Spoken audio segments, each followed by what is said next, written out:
4.3 varones en comparación a 4 mujeres. O sea que casi lo mismo en prevalencia van a tener las mujeres y los varones, ¿sí? Pero lo bueno de él es que tiene buen pronóstico. ¿Qué quiere decir? Que muchas veces ya se lo diagnostican en estadios iniciales y encima otra vez tiene tratamiento.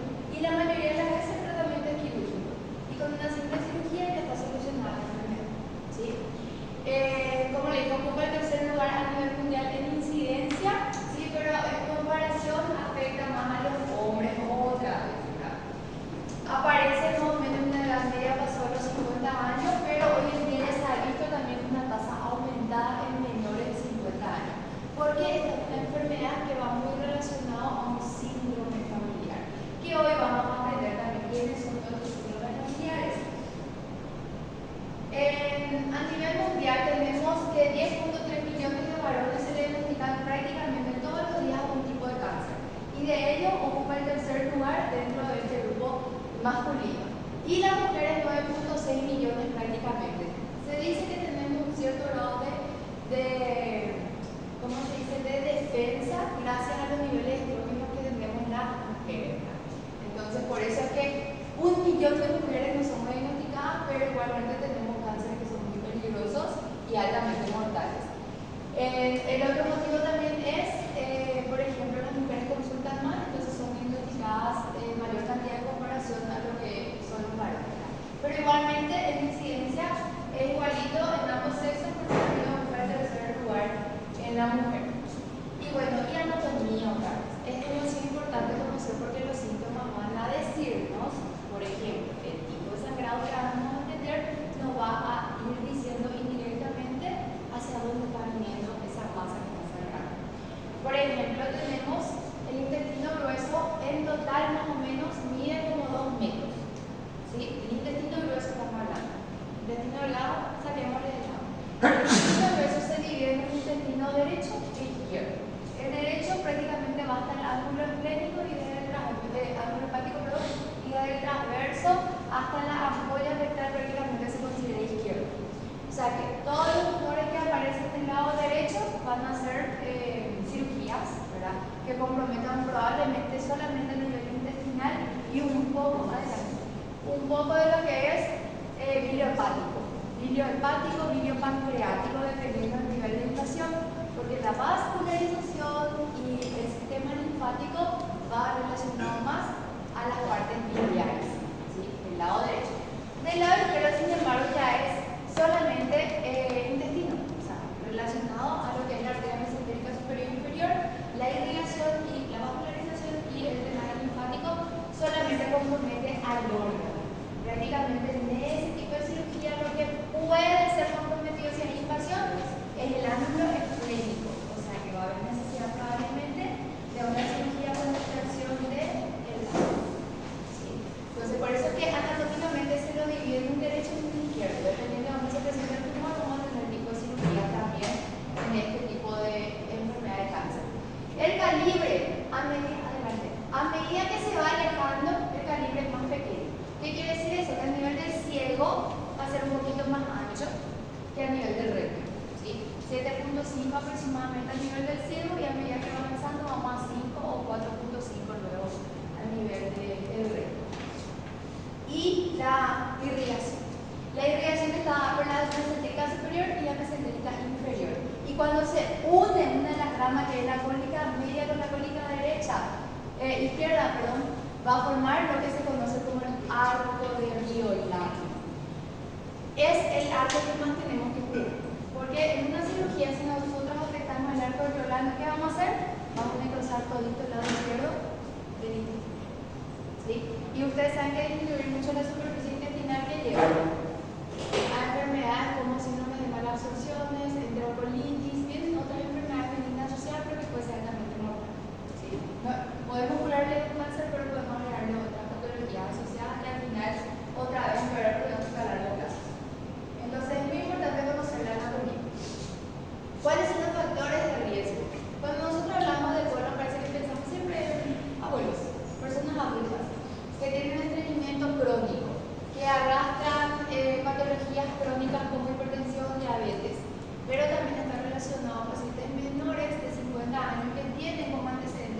familiar varios síndromes familiares, que vamos a ir citando de a poco.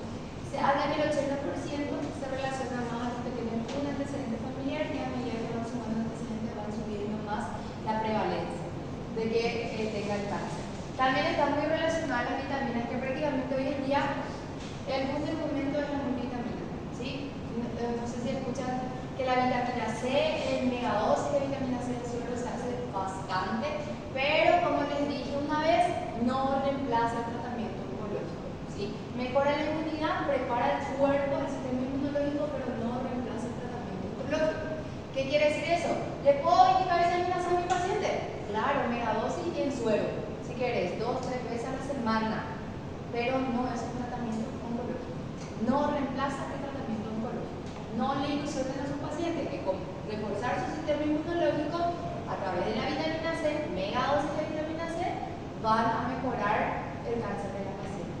Eso es una propaganda engañosa y no sé, pero donde entran van a ver que las megadosis de vitamina C hoy en día están haciendo la diferencia. Cierto, del sistema inmunológico, pero no reemplaza el tratamiento oncológico, ¿sí? Bueno, entonces relacionado a deficiencias o carencias de vitamina C, selenio, vitamina E, vitamina D, especialmente la vitamina D, que hoy también se conoce mucho que es uno de los mayores antioxidantes que dentro de los componentes multivitamínicos. El 90% está relacionado a los mayores de 50 años y al sexo masculino. El antecedente de haber tenido, por ejemplo, algún cáncer familiar, algún antecedente oncológico colorecto en la familia, o de haber portado mismo los pólipos adenomatosos. Mayor a 50 años, que está indicado hacer por screening. ¿Qué está indicado hacer? A los varones mayores de 50 años. Colonoscopia. Tenga o no sangrado. ¿Sí? Si tiene sangrado, con más razón antes de los 50 años. ¿Qué generalmente se suele encontrar? Pólipos. Y ahí vienen estos pólipos adenomatosos. Si vemos que un adenoma tubular por anatomía patológica está con un bajo riesgo relacionado al cáncer, pero si es un túbulo velloso y un velloso, ahí sí tenemos que hacerle un seguimiento más cercano. ¿Por qué? Porque ellos pueden considerarse como precursores, todavía no son intraepiteliales, pero son precursores. ¿Para qué? Para que haya una invasión posterior. O sea, son las famosas displasias. Las displasias moderadas a severas son consideradas los adenomas acá a nivel intestinal. También va relacionado a enfermedades crónicas, como le dije, la obesidad, la diabetes, la hipertensión, el consumo de tabaco, inclusive el consumo de componentes inflamatorios a la larga. Enfermedades como síndrome de Crohn, la colitis ulcerativa, son patologías benignas de colorecto, pero que también debido a la inflamación prolongada crónica va cambiando, va generando esa displasia y posteriormente la invasión, ¿sí? Todos esos son los factores de riesgo, como saben, preguntas de examen, ¿sí? Bueno, empecemos a hablar de los síndromes familiares. Pregunta de examen, todos los síndromes familiares. Es el único prácticamente así muy bien estudiado en cuanto a síndrome. El más llamativo, característico y estudiado es el síndrome de Lynch. Pero existe también el síndrome conocido como poliposis adenomatosa familiar, que va muy relacionado a casi un 100% de diagnóstico en pacientes adolescentes. Al final de la adolescencia se identifican cientos de pólipos pequeños, sésiles, inclusive ni siquiera son pedigulados, pero que están totalmente distribuidos a nivel del colon en toda su longitud, no solamente colon derecho o colon izquierdo, en toda su longitud puede haber. Existen variantes asociados como el síndrome de Garnier-Turco, que va, aparte de tener los pólipos, también tiene tumores a nivel de la piel, a nivel del hueso, a nivel de la grasa y a nivel del mesenterio, ¿sí? Se llama Garnier. Y el de Turcot es también aquellos que tienen a nivel del sistema nervioso central y se presenta en forma de meduloblastomas. Aparte de pólipos intestinales, también tiene meduloblastomas. Se llama Turcot, ¿sí?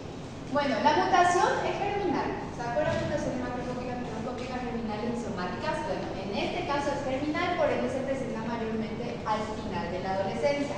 Pacientes jóvenes, ¿sí? Por eso es que cuando un paciente joven presenta un cáncer colorecto, se tiene que buscar un síndrome familiar. Si mi mamá tuvo cáncer de endometrio, mi prima tiene cáncer de ovario, mi tío tiene cáncer de próstata, todos son de la misma linealidad de familia, digamos el hermano de mi mamá.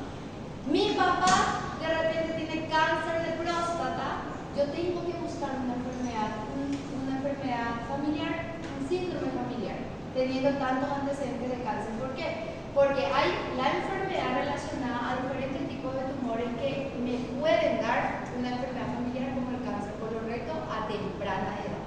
¿Sí? Entonces, cuando tengo muchos antecedentes familiares, tengo que hacer mi test genético. Después está el otro conocido como síndrome Peutz-Jeghers. Peutz-Jeghers también es autosómico dominante como la poliposis familiar, también se presenta a temprana edad y son pólipos amartomatosos. Ya no son más tan sésiles, sino que son un poquito más verrucosos, únicos o múltiples distribuidos por todo lo que es la longitud del colon, pero que le caracteriza también que a nivel de la mucosa, donde no hay melanina, aparece la melanina. ¿Sí? Aparecen estas manchitas. Entonces, hay pigmentos melanocíticos a nivel peribucal en cualquier sitio de mucosa, por ejemplo a nivel vaginal, a nivel de la boca, que es lo más frecuente, podemos ver los pigmentos de melanina. Y se caracteriza por una mutación también genética puntual. Después está el pólipo juvenil, que también se presenta en la etapa adulta, más o menos comienza a los 20 años, pero tiene dos picos de incidencia, pues a los 20, después puede ser otra vez mayores de 70, también es una mutación puntual, es considerado también autosómico dominante, pero se presenta como pólipos sésiles únicos que impresionan adenomas aislados. ¿Sí? Por eso es que un adenoma que nosotros vemos en una colonoscopia tenemos que biopsiar, porque no sabemos si va a terminar siendo un pólipo de características malignas. Son únicos, a diferencia de la poliposis juvenil familiar. Y el más importante, como les dije, pregunta de examen y dieta, así mirándole de arriba abajo, del centro de adentro, de abajo para arriba, voy a preguntar. Así que este dibujito, porque una vez hice un resumen nomás y después no le llamaba la atención a los chicos y busqué en internet y encontré este dibujo llama la atención. Porque ¿qué primero me dice? Que un cáncer colon hereditario no polipósico se llama síndrome de Lynch y causa el 10 a 15% del desarrollo de cáncer de colon, pero que también puede causar cáncer de endometrio, cáncer de ovario, cáncer de intestino, cáncer de ureter, cáncer de pelvis. Hay mutaciones puntuales y hay una regla. 3, 2, 1. Criterio de Amsterdam 2. ¿Sí? Pregunta de examen. No que se olviden que es 3, 2, 1, no 1, 2, 3. Yo sé que nosotros queremos aprender 1, 2, 3, pero es 3, 2, 1. ¿Sí? 3, 2, 1.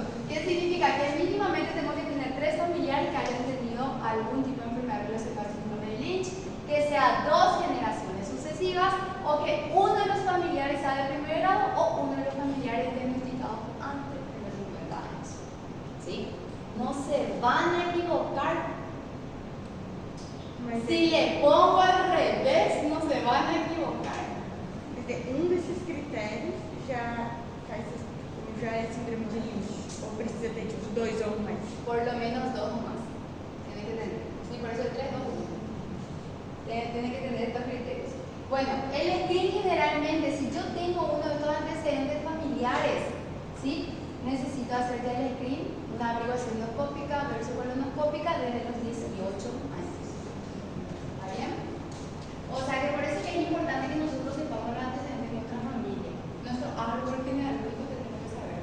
Mamá, papá, ¿de qué es lo que vos te operaste? ¿Por qué es lo que mamá te quitaste tu útero a los 25 años? Tienen que preguntarle a tu mamá, tienen que preguntarle a tu papá. Si alguna vez su abuelo tuvo cáncer de próstata, por ejemplo. Si alguna vez hubo un cáncer en la familia, ¿qué tipo de cáncer hubo?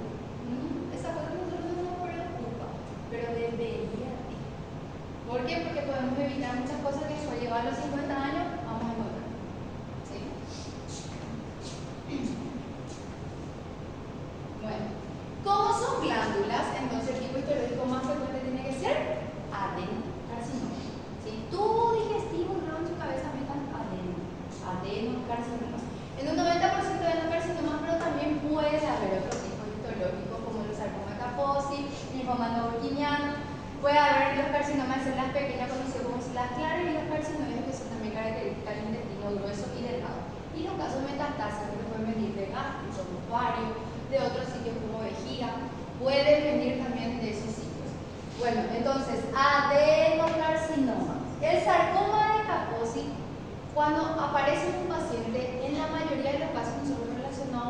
relacionamos mucho más a un paciente inmunodeprimido, ¿sí? El paciente clásico inmunodeprimido con sarcoma de Kaposi es el sidótico, el que está en estado SIDA, síndrome de la inmunodeficiencia humana, ¿sí? Entonces, antes de pensar que es un cáncer colorecto, busquémosle VIH, ¿sí? Y también acá aparece los más raros que son los neuroendocrinos. También puede aparecer los tumores neuroendocrinos en este tipo de cáncer, que son los carcinoides neuroendocrinos. Bueno, ¿cuáles son los síntomas? Los síntomas son muy generales, pero dependiendo del lado derecho y izquierdo que se presenta, puede haber una característica en el sangrado que lleve a una anemia. Famoso tipo sangre oculta en heces, desde Guayana, se busca. ¿Por qué se busca sangre oculta en heces? Porque laboratorialmente en un control que yo me hice veo que tengo 9.8 de hemoglobina. ¿Hace cuánto yo estoy demostrando una anemia moderada? Ni idea, que no tengo síntomas, no estoy cansada, es un control más que hice anualmente. Entonces, ¿qué pide el médico generalmente en este tipo de pacientes? Pacientes mayores de 50 años, es sangre oculta en heces. ¿Por qué? Porque trata de buscar qué características tiene. Por ejemplo, si es un manchado de sangre nada más, lo que nosotros llamamos como manchado de sangre o estrías de sangre, mejor dicho, estrías de sangre lo denominamos rectorragia. Es aquella materia fecal de color marroncita que viene con unas estrías bien rojas rutilantes, que es la rectorragia. Generalmente la rectorragia viene de pacientes que tienen del lado izquierdo cáncer a nivel del colon recto, colon sigmoide recto, por ser unital. Después las que son ya mezcladas con sangre, que son las heces que vienen de color oscura, que es la melena, generalmente se sospecha primero hemorragia digestiva alta, o sea, algún vaso que sangre a nivel del estómago, a nivel del intestino delgado, y si no hay nada en la endoscopia digestiva alta, ¿qué buscamos en la colonoscopia? Buscamos un tumor que haya a nivel del intestino grueso, pero del lado derecho. O sea, tiene que estar en colon ascendente, ¿sí? O mínimamente transverso medio. Por ahí tiene que estar el tumor. En una colonoscopia no va a alcanzar hasta ese nivel. ¿Hasta qué nivel alcanzamos en la columna? Por eso, sí o sí pedimos combinado cuando sospechamos todo tubo digestivo. Endoscopia digestiva alta alcanzamos hasta la segunda porción del duodeno. Y pasado ahí, colonoscopia. ¿Sí? Entonces quiere decir que hasta todo intestino lo vamos a poder mover con colon todavía. ¿Sí? Con más razón, el colon vamos a ver. ¿Sí? Entonces sí le vamos a encontrar. Y la hematoquesia prácticamente es también el mezclado de sangre, pero no es tan roja rutilante y tampoco es tan oscura negra, como en el caso de melena. Y esto generalmente viene del intestino que va desde el transverso al recto sigmoide. Transverso medio para el lado izquierdo al recto sigmoide. ¿Sí? Entonces de ese lado se tiene que buscar.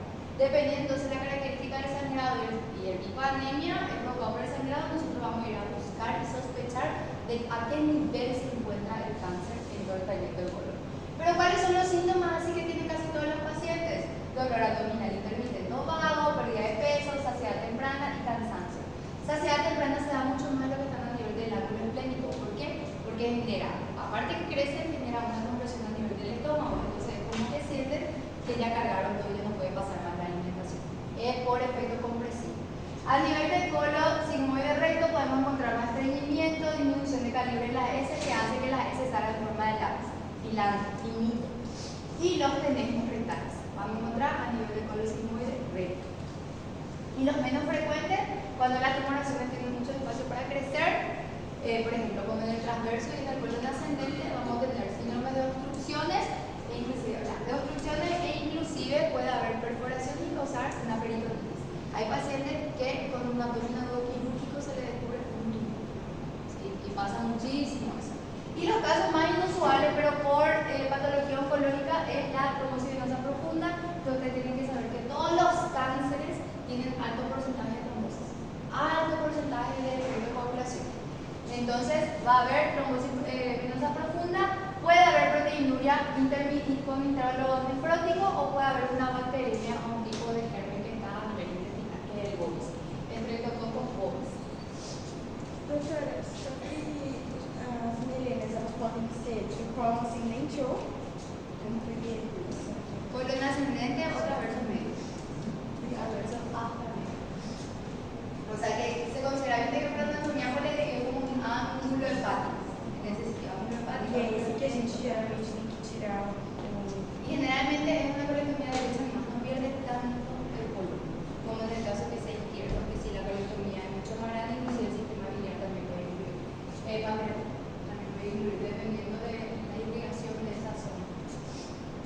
Bueno, y el diagnóstico ya dijimos, ¿verdad? Sí o sí una visión directa a través de una endoscopía que puede ser alta o baja, dependiendo de qué nivel más o menos está, pero existe algo que se hace, no puse acá todavía, algo que se hace como estudio de extensión, ¿sí? Como estudio de extensión para la estratificación es la tomografía axial computarizada con contraste de abdomen y pelvis, en donde aparte de definir el diagnóstico inicial, también estratifica y detecta en un 75% todos los casos más severos, por ejemplo. O sea que es un cáncer que fácilmente es diagnosticado, fácilmente se diagnostica en estadios iniciales, es tratado y encima otra vez tiene un buen pronóstico a largo plazo. ¿De qué depende su pronóstico? Bueno, y depende de unos cuantos factores que pueden empeorar especialmente el estadio patológico. No es lo mismo encontrar un estadio 1 que un estadio 4 cuando se diagnostica y el grado histológico. El grado histológico nos habla de la diferenciación a nivel histológica, que es pobremente diferenciado, que no solamente puede ser una adenoma, sino con una combinación de otros tipos histológicos. De que tenga una edad avanzada, de que, ya le dije, haya una invasión perineural o linfovascular, de que sus marcadores, a pesar del tratamiento, sigan elevando el suero. Esos son los factores que nos dan peor pronóstico. Y la estratificación está dada por esta estratificación de Duke, que habla del estadio A al estadio D, donde el A está limitado nada más a la mucosa y la D hace la metastasia del cáncer. ¿Sí? La clasificación de Duke. También hay una clasificación del DNM que diferencia el tamaño del tumor, los ganglios invadidos y la metastasia del cáncer. Bueno, el tratamiento por lo general es quirúrgico. Por lo general, dependiendo de dónde se encuentra, podemos tener la resección del bronquio, el segmento intestinal, más el meso afectado y la linfadenectomía. Y lo que más me interesa es que todos los márgenes sean negativos. Si el margen es positivo, tengo que ampliar más la extensión de la extracción de la resección del bronquio. En el cáncer del lado izquierdo, que compromete más el recto, ya tengo que diferenciar a qué nivel está el del esfínter anal. Porque si no voy a hacer una cirugía a nivel abdominopélvico o voy a hacer una cirugía perineal abdominal. ¿Sí? Tengo que operar desde coloproducto, desde el ano para arriba, o tengo que operar desde el abdomen para abajo. Entonces lo que tengo que diferenciar es si está o no comprometido el esfínter. Es una cirugía un poquito más arriesgada, cruenta. ¿Sí? Bueno, y si son los casos iniciales como limitado a la mucosa, se puede hacer hasta microcirugía endoscópica transarterial. O sea, sin que tener cortes endoscópicos. Bueno, en casos más severos sí, ya tenemos la radiopaliación y la quimio. Hoy en día se habla mucho de la inmunoterapia también para el cáncer colorectal que está teniendo buen pronóstico. Y para finalizar este caso, les traje un caso real, ¿verdad? De una colega mía que ellos tuvieron. Ellos son un equipo quirúrgico que hace toda la parte de la laparoscopía oncológica de colorectal. Entonces, como es un caso no frecuente también porque es más esperable ver en varones, era de una mujer de 68 años de edad que consultó por un dolor en fosa ilíaca izquierda. Más o menos así el examen de esta parte. ¿Sí? Le presento un caso, usted tiene que definir cuál es el pronóstico, porque está relacionado a alguna herencia familiar, si en caso colorectal. Bueno, y esta paciente dice, datos son aportados por la paciente y merece relativa fe. Cuadro aproximadamente un mes de evolución antes del ingreso que inicia con periodos de estreñimiento y otros con deposiciones acompañadas por estrías de sangre en pequeña cantidad. ¿Qué le está diciendo ahí? ¿Dónde más o menos está el tumor? Estreñimiento, estrías de sangre. Al izquierdo. No sé todavía si es ascendente, transverso, ángulo, esplénico, no sé todavía, pero solo sé que es lado izquierdo. ¿Sí? Entonces me va a servir muchísimo una rectosigmoidoscopía o una colonoscopía, dependiendo de lo que yo tenga en mi cervicis. Bueno, con deposiciones acompañadas de estrías de sangre en pequeña cantidad, distensión abdominal leve y dolor en flanco y fosa ilíaca izquierda de tipo puntada, intensidad leve, que se dé parcialmente con la ingesta de analgésicos comunes. Además refiere pérdida de peso de aproximadamente 5 kilogramos en el último mes, por lo que acuda a consulta. Acá, con este antecedente, yo pienso que una patología benigna. Una patología benigna en un mes me va a hacer perder 5 kilos si yo no estoy usando Crisepatide. Hay que comparar, hay que preguntarle ahora.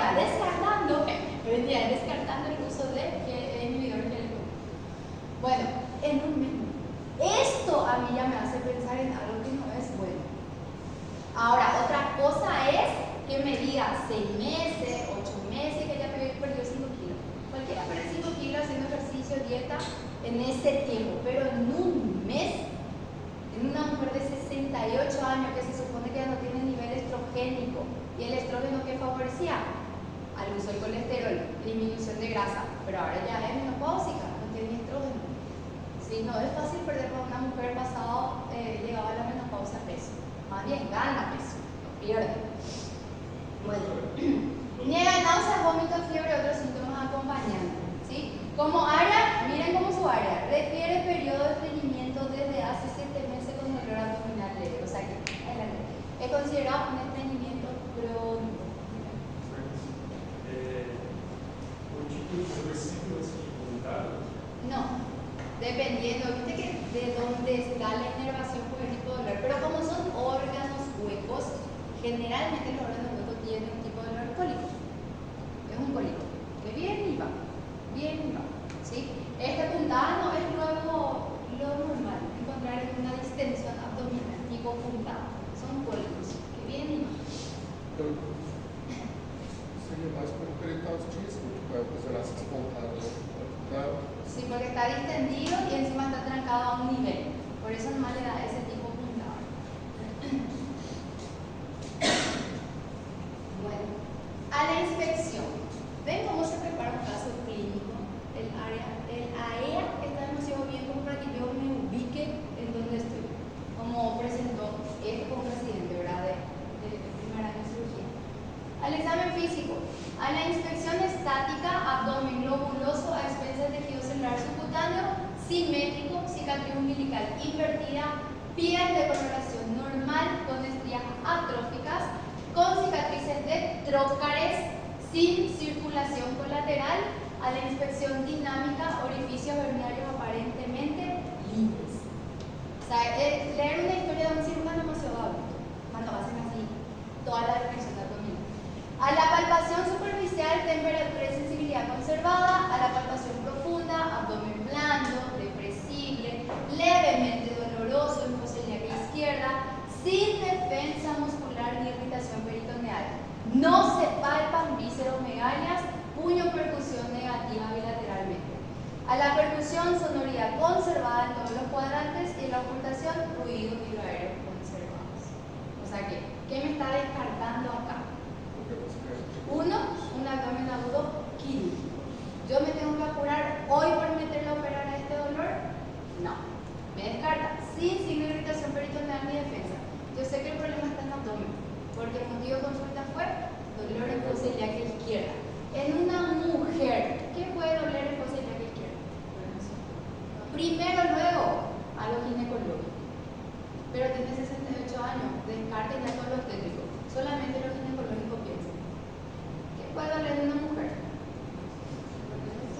¿Van a pensar directo en sigmoides?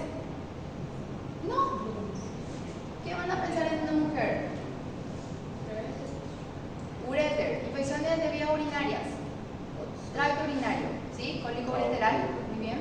Después, más frecuente,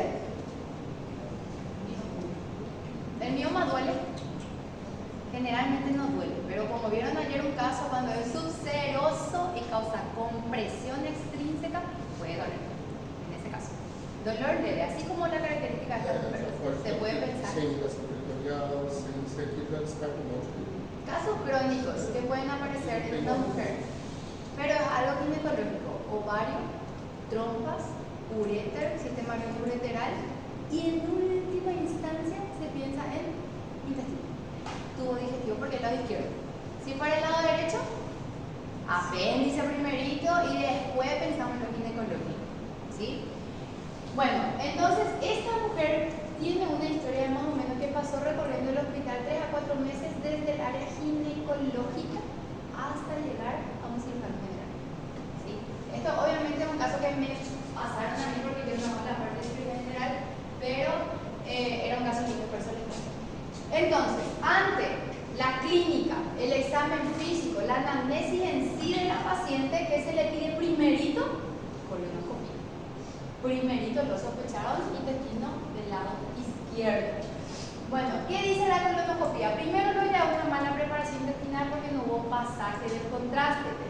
Por ende, a nivel del colon sigmoide distal se identifica una estenosis severa extensa de una lesión vegetal que ocupa toda la circunferencia del órgano con áreas friables de contacto de aspecto neoproliferativo. Se toman múltiples estudios para biopsia, múltiples tejidos para biopsia. ¿Qué viene la biopsia?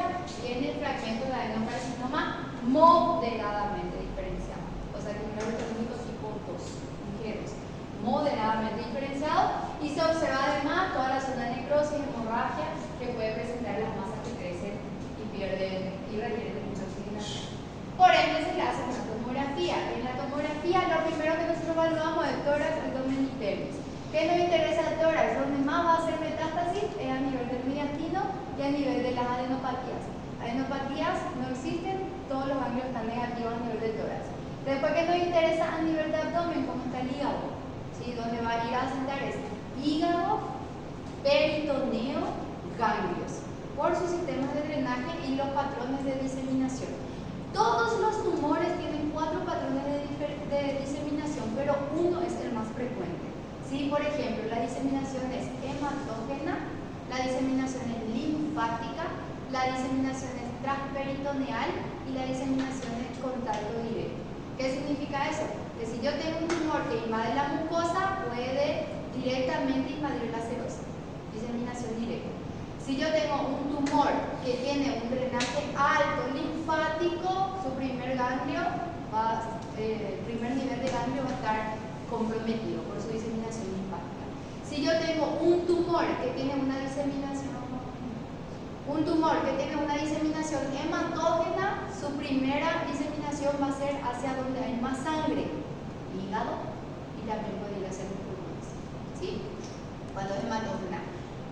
Y transperitoneal, como en el caso de todos los tumores que ocurren a nivel del abdomen, ¿sí? Entonces ellos hacen exfoliaciones de células malignas y se impregnan todo al peritoneo. Entonces son transperitoneal. 4 patrones de diseminación hay en un paciente oncológico. Bueno, entonces, ¿me interesan los ganglios? No hay nada hacia arriba, pulmón todo normal. Abajo, a nivel de... ¿Dónde está? Hígado, vamos a buscarle primero.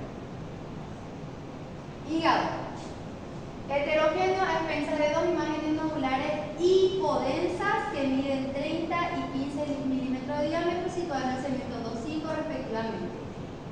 Con límites imprecisos, mal definidos. ¿Y qué me interesa lo que dice acá? Mal definido con realce tras la administración de medio de contraste.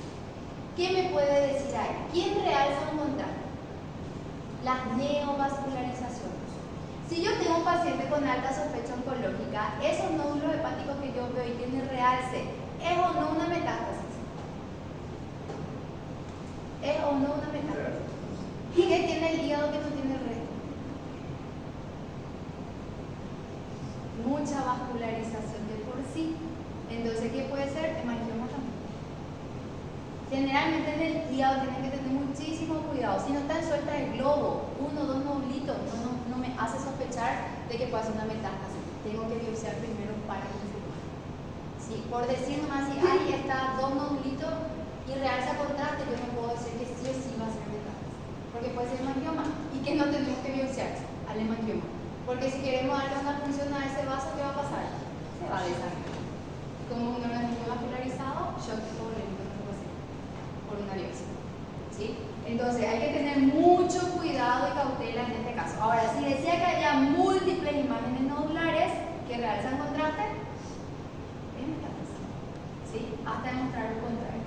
Bueno, ¿qué dice en esta parte? El recto y la grasa perirrectal son normales. En la unión del colon sigmoide con el colon descendente, en esa unión, se visualiza segmento de 49 milímetros de longitud en el plano coronal con importante disminución en el calibre de la luz a expensa de un engrosamiento parietal circunferencial difuso con realce tras la administración del medio de contraste.